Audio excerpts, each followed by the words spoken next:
Darfur, or Land of the Four, comprises the westernmost area in the Sudan.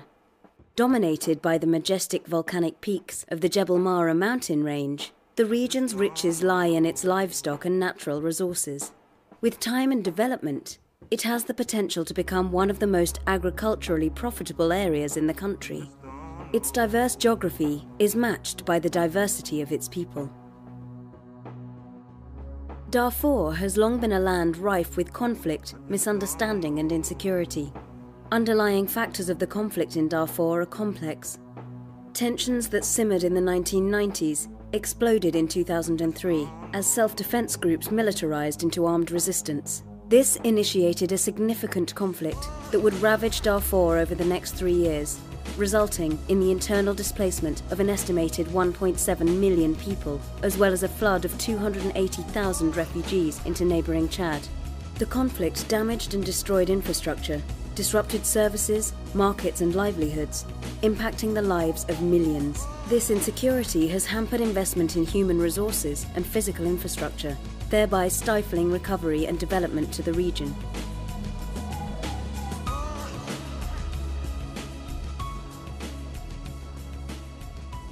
The many circumstances contributing to the conflict shaped an intricate peace process, which began in N'Djamena in 2003, continued in Abuja in 2006, in Sirte in 2007, and culminated in Doha in 2009.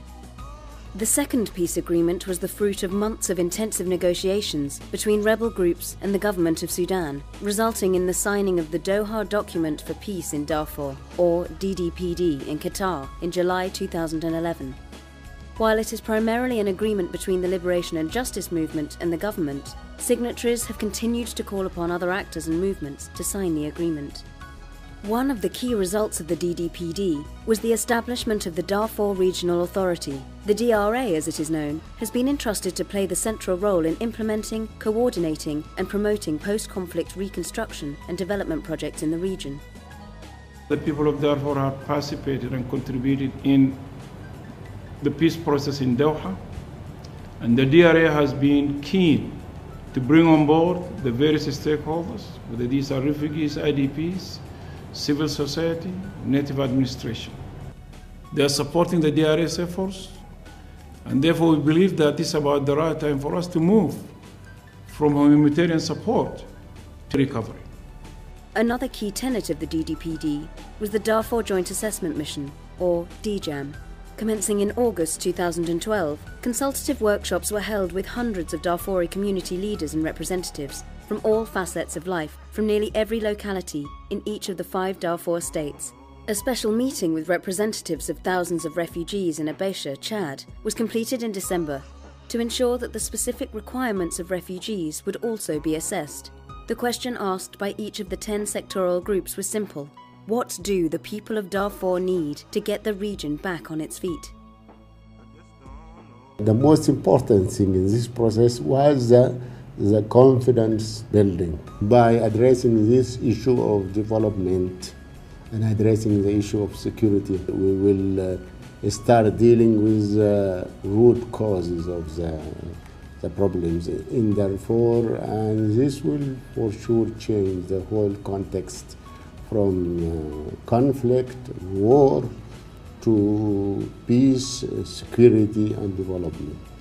A fully integrated Darfur Development Strategy has subsequently been developed under 3 interconnected pillars of governance, reconstruction and economic recovery. The strategy outlines the responses required over the next 6 years and identifies activities that form the foundation of the recovery effort, providing immediate peace dividends and setting the stage for the strategy to take root. These pillars must be addressed simultaneously in order to ensure the success of the strategy in bringing about sustainable development to the region.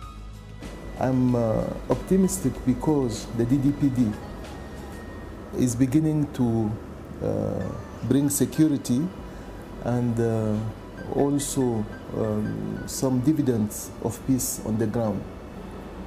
I am expecting that the ongoing process in Doha will conclude with a more comprehensive agreement which will include all the parties. I'm sure that with the support of the international community, and also the government willingness to negotiate with the parties. Our mediation effort will bring us to a more comprehensive agreement, because the war is not an alternative to the conflict in Darfur. The first pillar represents governance, justice, and reconciliation. This involves improving governance at all levels, enhancing rule of law, establishing a culture of transparency and accountability, and settling issues of land and compensation for returnees. The second pillar is reconstruction, which embraces the reintegration of displaced persons, ensures access to basic social services, the construction and maintenance of state buildings, markets and IDP return housing, and the development of regional infrastructure. Finally, the third pillar addresses economic recovery, encompassing the improvement of agricultural and livestock productivity, the management of natural resources, and the development of the private sector and urban employment opportunities, all vital for livelihood recovery and the generation of revenue essential for the implementation and maintenance of the previous two pillars. Darfur's recovery will not be without challenges. Poverty levels are among the highest in the country, with nearly 2/3 of the population falling below the poverty line. Human development indicators are among the worst in Africa, and delivery of essential health, education and water services are severely constrained by the limited resources available to the region. Residual conflict gives continued credence to claims of marginalization and distrust. Development spending within Darfur, where nearly 20% of Sudan's population lives, is less than half of other states in the country, exacerbating an already difficult task. The conditions on the ground are difficult, but the very real needs of the people of Darfur that have been articulated during the DJAM remain paramount. There will never likely be a time when an ideal set of conditions for recovery are apparent in Darfur. However, the momentum gathered by the DDPD should not be allowed to wane. The last 10 years of conflict may have left the region ravaged, but the active engagement of the Darfuri people during the consultation reveals their hope and trust in the future.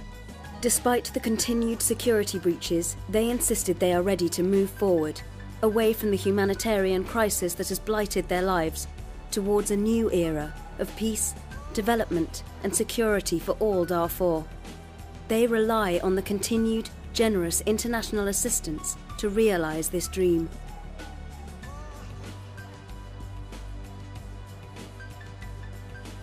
If people in Darfur are not given a hope for tomorrow, a likelihood is that they're going to lose all faith in the international community.